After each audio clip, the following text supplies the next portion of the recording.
18 meter ini tidak yang 18 meter tapi 3 lapis. Ini 3 lapis. Jadi struktur 3 lapis inilah yang merupakan struktur yang nggak pernah terjebol. Yang pertama parit, lebarnya 20 meter, dalamnya 10 meter. Yang kedua adalah setelah dia bisa lewat parit, taruhlah misalnya orang bawa kuda, kudanya berhenti di sini, dia harus kemudian berenang. Kalau berenang dipanah langsung dari sini. Taruhlah akinya kuat, kebel, dia bisa manjat.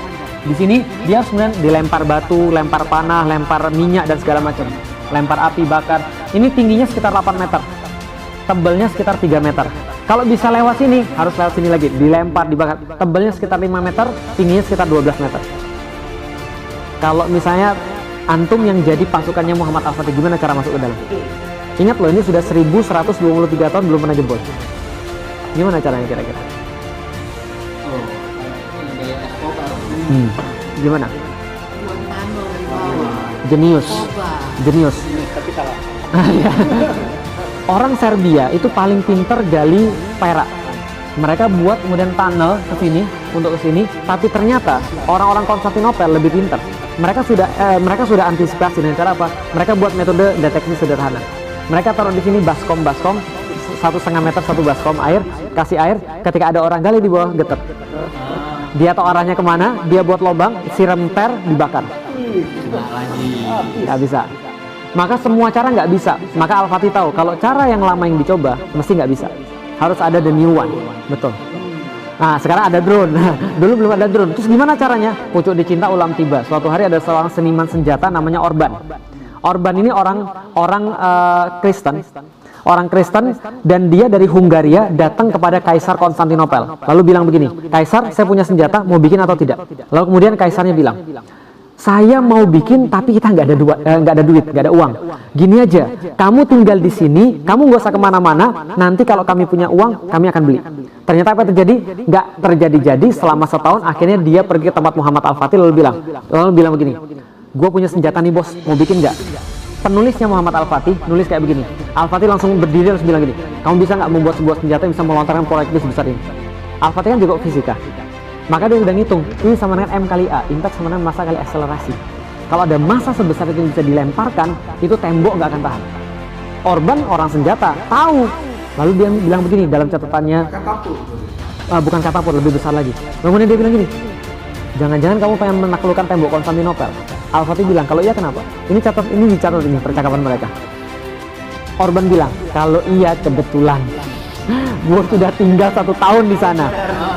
Dan gue nggak dibayar dan gue nggak diapa-apain, senjata gue nggak dibeli. Al-Fatih bilang, berapa yang kamu perluin? Saya perlu segini, saya bayar 4 kali lipat, buatkan bagi saya.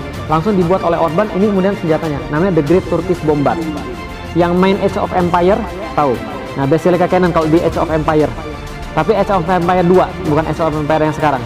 Nah, ini kan The Basilica Cannon, kalibernya 0,7 meter, beratnya 18,2 ton, panjangnya 5,2 meter, tembaknya 1,6 km, jarak tembaknya, berat pelurunya 680 kg, dan dibuat 2 bagian supaya mudah untuk ditransport.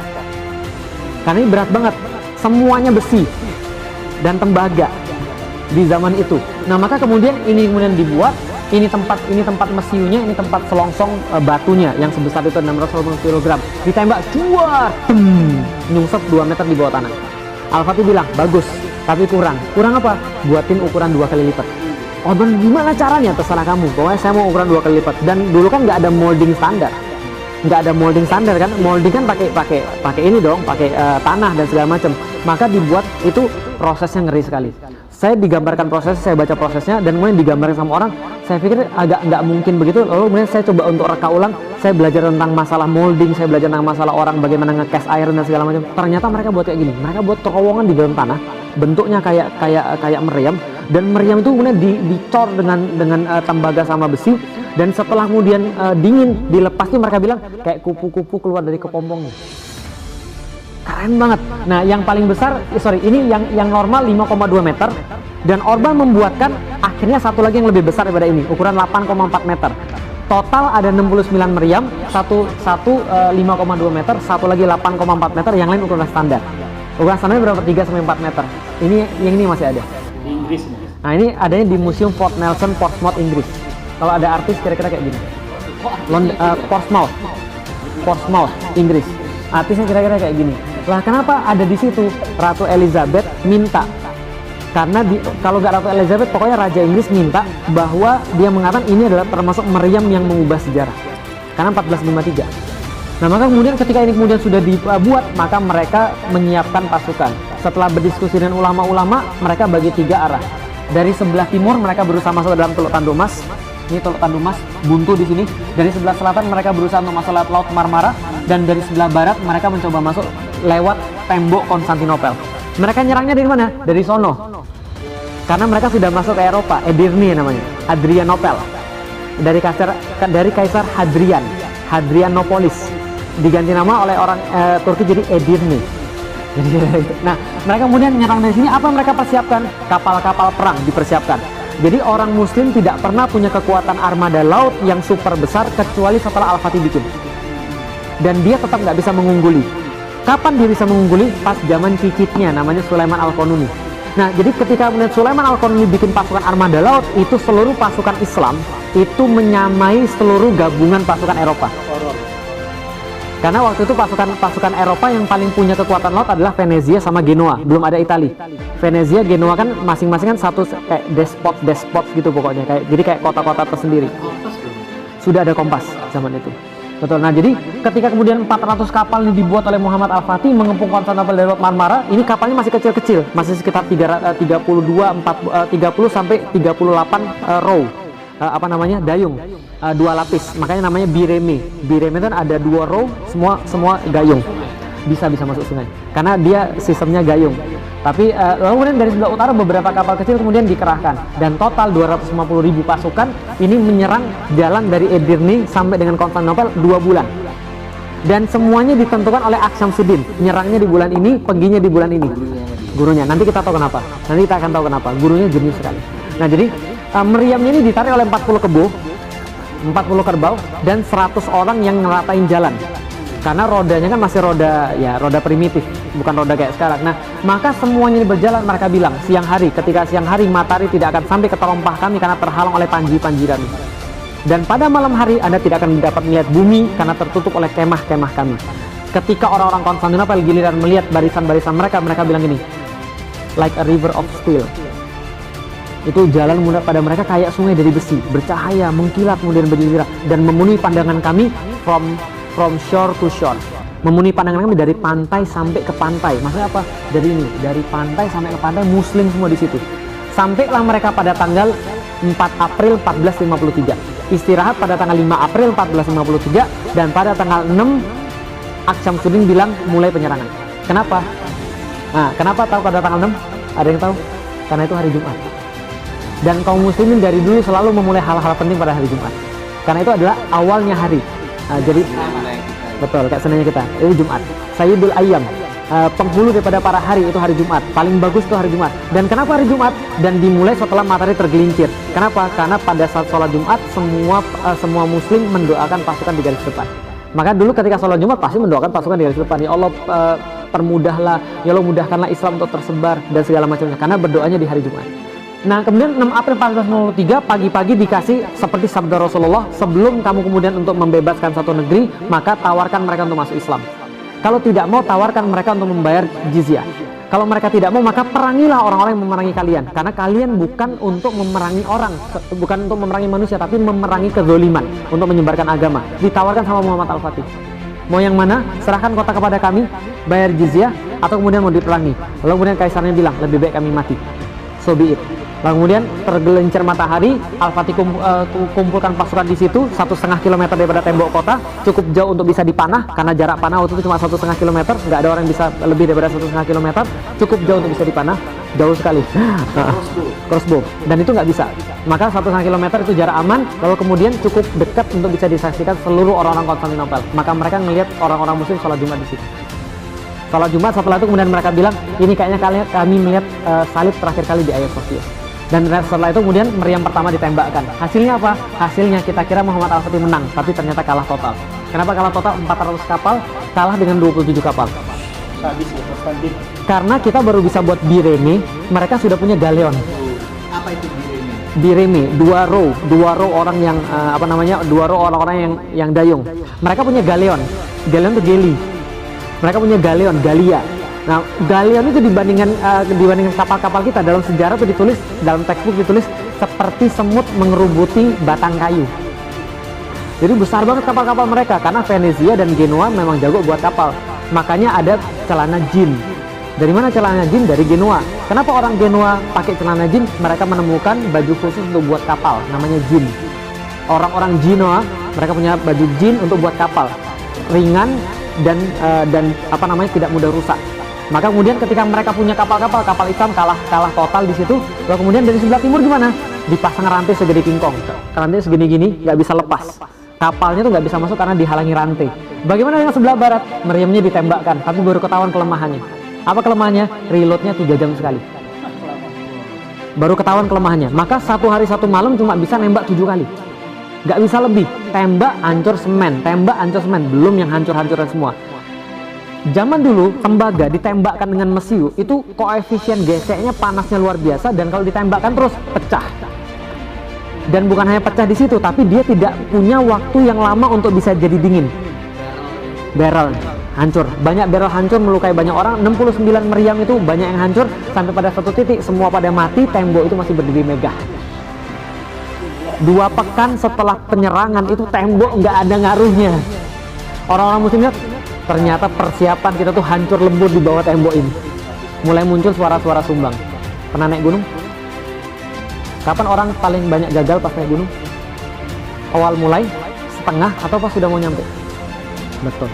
Orang sudah pas mau nyampe itu biasanya banyak ngeluh, banyak stres, tiba-tiba kakinya nggak bisa bergerak, tiba-tiba segala macam, gue udah mau mati nih, gue udah mau jantungan nih, padahal bentar udah sampai. Betul. Itu orang banyak nyerah ketika udah mau sampai. Ketika dalam kondisi begitu banyak suara-suara sumbang. Muhammad Al-Fatih orang gila. Pulang ke sini. Ngapain di sini? Ini gara-gara anak kecil 21 tahun nyuruh-nyuruh kita, banyak yang mati. Al-Fatih tahu nggak beres semua. Ternyata memang betul. Dalam setiap perjuangan tuh pasti ada sampah yang suka nyebarin hal-hal yang nggak benar. Dan ternyata sampahnya datang dari higher rank. Hoaxer. Betul. Yang membuat orang jadi kacau balau. Betul. Nah, kemudian setelah itu dikumpulkan para perwira tinggi, Al-Fatih bilang, kita pulang atau kita lanjut? Semua nggak ada yang ngomong karena Al-Fatih ini 21 tahun temperamental. Dan ini menyebabkan kenapa sejarah itu lebih senang dengan Salahuddin dan lebih kejam pada Muhammad Al-Fatih. Karena Al-Fatih memang temperamental, Salahuddin enggak. Salahuddin sangat baik sekali. Muhammad Al-Fatih temperamental. 21 tahun, tapi kalau ada yang salah, itu bisa bahaya. Nggak ada yang ngomong kecuali satu orang yang tua, yaitu adalah penasihat dari zaman bapaknya namanya Halil Pasha. Halil Pasha bilang, Muhammad, kamu tahu saya? Iya, kamu adalah penasihat dari zaman bapak saya. Silakan lala, silakan kakek, silakan ngomong. Saya tuh melihat kamu tumbuh dari anak kecil banget menjadi orang yang dewasa dan menjadi panglima yang sangat hebat dan keren banget, dan gak ada yang bisa mimpin kecuali engkau. Lalu dia bilang, tapi masalahnya adalah saya tuh dari kemarin ngeliat kamu tuh sangat-sangat temperamental dan kamu sangat-sangat keras kepala. Gara-gara kamu banyak pasukan kita mati. Kamu tahu nggak, kalau kamu terus-menerus sombong kayak begini, nggak ada lagi yang tersisa untuk kamu pimpin. Kita pulang aja. Kita terima aja uang dari Yunani untuk kita pulang. Ternyata dia sudah disogok. Al-Fatih kemudian nggak senang, tapi sebelum dia selesai ngomong, meja dibanting sama Zaganos Pasha, seorang mualaf namanya Zaganos Pasha, orang Yunani. Dia bilang gini, jangan dengarkan kata-kata dia. Saya nggak mau kita kalah di sini. Kita berhadapan dengan batu tersusun akan ngalahin kita. Saya nggak mau. Kalau kita punya Allah, kita akan bisa melawan semuanya. Mereka nggak punya siapa-siapa, dan kita nggak mau kalah di depan batu-batu ini. Dan saya ingatkan pada setiap kalian, kita pas pergi bukan mau kembali, tapi kita harus mencapai 2 hal. 1, mati syahid, atau kita kemudian dapat kota ini. Al-Fatih kemudian bilang, oke, kalau gitu lanjut atau tidak? Lanjut. Nah, setelah lanjut, mereka bahas. Apa masalahnya? Masalahnya di sini ada rantai, di sini nggak bisa pakai kapal, di sini nggak bisa pakai meriam. Advisernya bilang, penasihatnya bilang, gini caranya. Kalau kapal kita bisa masuk ke sini, kita nyerang dari utara, maka pasukan bertahan di sebelah barat yang perbaiki tembok terus-menerus sehingga perfect terus, ini terpaksa akan menyebar ke sebelah utara. Maka tembok tidak akan bisa diperbaiki seperti semula. Tapi gimana caranya? Memecah perhatian, diversion. Tapi gimana caranya? Ini kemudian ini ada rantai. Ternyata Al-Fatih bilang, setelah semuanya stalemate, nggak tahu gimana caranya, stres, Al-Fatih bilang, gampang, setiap masalah pasti ada solusinya. Kan dia kan baca sejarah banyak. Dia tahu kan, gimana solusinya? Dia bilang gini, gampang, kita kan punya kapal. Kapalnya ini, kita coba kemudian untuk daratkan dulu di Galata. Setelah kapalnya kita daratkan di Galata, kemudian kita angkat. Setelah kita angkat, kita balikin lagi. Nah, kita sekarang ada di perakhiran mereka. Orangnya bilang kemudian, betul juga ya, kenapa kita nggak kepikir ya? Tapi mohon maaf Sultan, apakah Sultan lupa kalau Galata ini adalah sebuah bukit 60-an meter Pak, 1,5 kilometer bawa kapal, serius nih? Lalu kemudian mereka bilang, ini nggak mungkin. Keluar quotes-nya Al-Fatih yang sangat keren banget, yang sampai sekarang masih dipajang di mana-mana. Jangan bilang pada saya nggak mungkin sebelum kamu mati dalam mencobanya. Jadi kalau kamu masih hidup, mungkin. Betul. Jadi kalau kamu masih hidup, jangan ngomong mustahil. Sudah keputusan Sultan, semua oke. Lantas kemudian diputuskan pada 21 April, kapal-kapal akan diangkat. Yang terjadi kemudian, pada esok harinya 22 April 1453, 72 kapal pindah dari Selat Bosporus kepada Selat Tanduk dalam waktu 1 malam. Luar biasa. 1 malam pindah 72 kapal perang dalam waktu 1 malam. Dan betul, betul. Hans Zimmer gitu kan. Nah, ketika kemudian pada esok harinya 22 April 1453 itu mereka tuh kaget. Kenapa? Konstantinopel tuh kemudian tiba-tiba takbir dari atas Bukit Galata. Mereka lari tunggang langgang naik ke atas menara yang paling tinggi. Mereka lihat, yang mereka lihat horor. Bendera la ilaha illallah Muhammad Rasulullah itu berkibar di atas, benderanya Turki warna merah dan warna-warna yang lain. Yang pas mereka lihat ke bawah lebih stres lagi, kapal-kapal perang masuk ke dalam wilayah mereka yang mereka rasa paling aman berubah jadi wilayah paling berbahaya bagi mereka. Dan kemudian mereka tetap melanjutkan perang sampai tanggal 27 Mei 1453. Hampir 2 bulan sampai Al-Fatih bisa buat lubang yang besar banget yang nggak bisa diperbaiki lagi. Setelah buat lubang yang besar banget, Al-Fatih katakan pada hari ini 27 Mei berhenti semuanya untuk berperang. Berhenti semuanya. 2 hari lagi serangan terakhir. Kalau kita kalah, biar kita terkubur di bawah tembok-tembok ini. Dan kalau misalnya kita nggak bisa menaklukkan kota ini, saya lebih baik nggak usah jadi pemimpin. Karena saya nggak mau kecuali ada kota ini. Al-Fatih bilang begitu. Lalu kemudian dibilang berhenti hari ini. Besok pada tanggal 28 semuanya berpuasa sunnah. Jadi 28 itu nggak ada perang. Puasa sunnah semuanya. Karena Al-Fatih tahu bahwa mereka harus mendekat pada Allah. 28, ulama-ulama turun, bicara pada setiap pasukan, bertakwa pada Allah, ingatlah kemuliaan Allah, bersihkan diri Anda, coba luruskan niat Anda, segala macam. Sampai pada tanggal 29, jam 1 dini hari, mereka bertahajud bareng-bareng. Setelah bertahajud, Al-Fatih khotbah kepada mereka dengan khotbah yang tercatat sampai dengan sekarang. Ini khotbahnya. Khotbahnya mengandung banyak sekali pembelajaran. Jika penaklukan Konstantinopel sukses, maka sabda Rasul telah menjadi kenyataan dan salah satu mukjizatnya akan terbukti. Dan kita akan mendapatkan bagian daripada apa yang menjadi janji daripada hadis ini, kemuliaan dan penghargaan. Oleh karena itu, sampaikanlah pada pasukan satu persatu kemenangan besar yang akan kita capai akan menambah ketinggian dan kemuliaan Islam. Bukan saya, tapi Islam. Bukan kita, tapi Islam. Yang ini paling penting. Untuk itu, wajib bagi setiap pasukan menjadikan syariat selalu di depan mata dia. Ini penting banget. Kenapa? Kemenangan itu syaratnya tidak boleh ada yang maksiat. Selama masih ada yang maksiat, Allah gagalkan pertolongan pada orang-orang itu. Jangan maksiat, jangan maksiat, jangan ada yang melanggar syariat. Nanti kalau kita menang, jangan ngusik tempat peribadatan, jangan ngusik gereja. Kalau saya ketemu dengan mereka, jangan ganggu para pendeta, jangan ganggu anak-anak, jangan ganggu wanita, jangan ganggu orang-orang yang tidak berdaya. Ini pesannya siapa? Pesannya Rasulullah Shallallahu Alaihi Wasallam. Bahkan kata Rasulullah, jangan tebang pohon tempat orang berteduh, jangan membumi hanguskan, jangan bakar rumah, jangan apapun. Kita punya Allah, kita melakukan ini bukan karena apapun, tapi karena mensyiarkan Islam. Setelah kemudian itu, dia bagi 3 pasukan. Pasukan pertama adalah pasukan jomblo. Nah, jadi ini orang-orang jomblo-jomblo ini. Kalau masuk sana, taksir boleh nggak? Hah? Kenapa? Taksir boleh. Boleh, nggak ada masalah. Nah, maka jomblo-jomblo ini ada pasukan pertama. Kenapa? Jomblo-jomblo zaman dulu terhormat. Mereka tuh kayaknya saya pikirin kenapa mereka mau jadi pasukan pertama, karena mereka bosan ditanya setiap Syawal, kapan kawin, kapan kawin, kapan kawin. Jadi mereka mau mati aja. Jadi ini pasukan jomblo pertama. Dikasih waktu dari jam 2 sampai jam 4. Oh ya gitu. Saya lupa ada satu jomblo. Iya, kapan kawin, kapan kawin. Jomblo dikasih waktu jam 2 sampai jam 4. Mereka paling minim peralatan, tapi mereka sangat semangat. Nama pasukannya pasukan Azab. Bukan Azab, bukan. Azab itu artinya jomblo. Orang-orang yang belum nikah. Jadi pasukan Azab 2 jam 4. Jam 4 ditarik mundur. Jam 4 dikeluarkan pasukan reguler, pasukan Sipahi, pasukan bersenjata berat tapi kemudian pasukan reguler. Jam 4 sampai jam 6 Sipahi ditarik. Dan nggak ada kemenangan juga. Jam 6 dikeluarkan Yeniseri. Jam 6 dikeluarkan Yeniseri sebelum matahari bersinar dari sebelah timur. The rest is history. Konstantinopel takluk. Sebelum matahari bersinar dari sebelah timur, dia masuk dari gerbang ini. Dia sengaja milih Gate of Cherisius.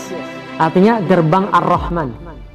Gerbang Ar-Rahman dia di sini ada tulisan pada hari Selasa 29 Mei 1453 berapa milad dan segala berapa hijriah segala macam, Muhammad Al-Fatih pada pagi ini memasuki kota ini.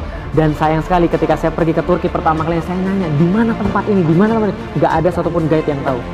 Akhirnya pada tahun 2015 saya jalan kaki nyusurin tembok ini 7,5 km, akhirnya saya dapat ini tempat. Baru setelah itu orang jadiin sebagai tempat wisata. Tapi sampai sekarang ini tempat ini Your own research sampai dapat nggak? sampai dapat. Dulu sudah tahu orang-orang. Nggak tahu orang. Betul. Iya. Berjasa untuk ekonomi Turki. Lumayan. Tapi sebelumnya orang sudah tahu dan sudah pernah menggambarkan. Cuman hilang bagi orang Turki. Itu dulu Edirne Kapı, sekarang sudah hilang. Sudah hilang gimana? Masa ini hilang? Sekarang jadi tahu tempat apa? Ini jadi tempat pangkalan angkot. Dan kalau Anda lewat sini, pesingnya minta ampun karena gelandangan di sini, gembel di sini. Dan pemerintah Turki masih belum memperhatikan tempat ini. Bagi saya ini tempat sesuatu. Karena Al-Fatih masuk, dan Al-Fatih ketika masuk digambarkan di sini. Ini kemudian ketika Al-Fatih masuk. Ini adalah bukti bahwa Al-Fatih adalah anggota HTI. Ada bendera HTI ya. Jadi gitu. Kalau orang-orang kan bacanya HTI gitu kan gitu. Padahal la ilaha illallah Muhammad Rasulullah.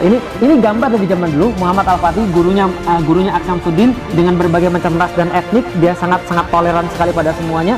Dia masuk dan kemudian mengucapkan alhamdulillah, semoga Allah merahmati para syuhada, memberikan kemuliaan pada mujahidin dan kebanggaan dan syukur buat rakyatku.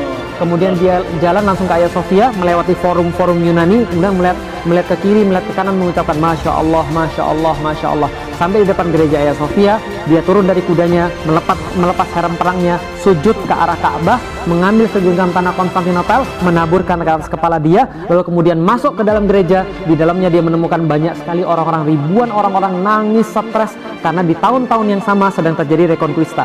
Spanyol dikuasai lagi sama orang-orang Salibis. Kemudian orang-orang Muslim dibunuh mati semua di sana. Tapi Al-Fatih bilang, kalian tidak akan kami lukai, kalian tidak akan kami sakiti. Yang tetap ingin tinggal di kota ini, propertinya masih tetap milik mereka dan masih sampai sekarang terbukti. Dan siapapun yang pengen keluar dari tempat ini, kami jamin mereka sampai ke depan pintu gerbang kota. Tapi kami minta tempat ini kami jadikan sebagai masjid. Maka kemudian Hagia Sophia dijadikan sebagai masjid. Hari itu juga, di waktu itu juga diperintahkan Hagia Sophia menjadi properti pribadinya Muhammad Al-Fatih, dibersihkan semuanya, kemudian ditutupi gambar-gambar. Jadi gambar Yesus itu ada, itu bukan gambarnya dari awal ada. Kalau misalnya Mas Dani ke sana terus dijelasin sama orang-orang yang guide, mereka bilang ini simbol toleransi bahwa masjid ada gambar Yesus. Enggak. Itu ditutup sama Muhammad Al-Fatih. Lalu baru kebuka sekitar tahun 1900-an. Ketika gempa, kebuka lapisannya. Nah, jadi itu ditutup. Al-Fatih itu puitis, dia sastra. Ketika masuk pertama kali Hagia Sophia, dia langsung bikin puisi. Puisinya sampai sekarang masih ada. Cuman saya nggak paham. Jadi dia bilang indahnya tempat ini seperti Kisra ketika kemudian menemukan jaring-jaring laba-laba Afrasiab. Tentara itu yang profesional tentara. Betul. Tentara yang non bahlul, tidak boleh. Betul. Yang pintar. Bodoh lah. Kalau bodoh bahaya. Gitu kan ya. Karena kejadian. Ada tentara yang lagi nyungkilin marmernya Hagia Sophia, langsung dihukum. Ini udah masuk situ dan itu privat.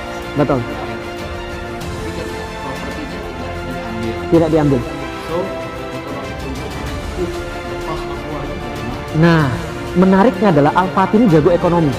Setelah dia selesai perang, populasi Hagia Sophia turun di bawah 50.000. Maka dia bangun mall pertama di bumi, The Covered Bazaar atau Kapalı Çarşı. Kapalı artinya dalam bahasa Turki tertutup. Çarşı artinya bazar. Bazar pertama yang untuk membuat Ya, more than 3,000 ini penjual. Jadi lebih daripada 3.000 peserta store yang ada di Kapalı Çarşı, Grand Bazaar, yang ada di 007 Skyfall. Jadi kalau nggak salah Skyfall ya, coba nonton aja, itu ada Covered Bazaar. Ya, jadi pas kejar-kejaran naik motor di atas. Nah, jadi Skyfall, James Bond, 007 itu settingnya di sana. Atau ini apa namanya? 200 tahun. Betul, 825 tahun. Betul. Nah, jadi ketika ini semua disampai, nah ini karena dan banyak yang nggak tahu. Orang-orang yang ya ignorance terhadap sejarah, mereka bilang gereja itu dibuatnya ke arah timur, gimana bisa dijadiin masjid kan? Mereka nggak ngerti sejarah. Ini gereja ortodoks, bukan gereja-gereja yang ada di Roma. Gereja yang ada di Roma, kenapa ngadepnya ke timur? Karena itu dulu kuil. Kuil itu selalu menghadap kepada matahari terbit, Apollo. Maka kemudian ngadepnya ke sebelah timur. itu masuk ke sebetulnya Roman pagan. Benar, Roman pagan. Artinya Roman pagan Diubah jadi yang diubah Betul, diubah jadi gereja. Nah, sedangkan Hagia Sophia ini ortodoks. Betul. Nah, ini ortodoks ini ngarahnya kemana? Yerusalem, Mas.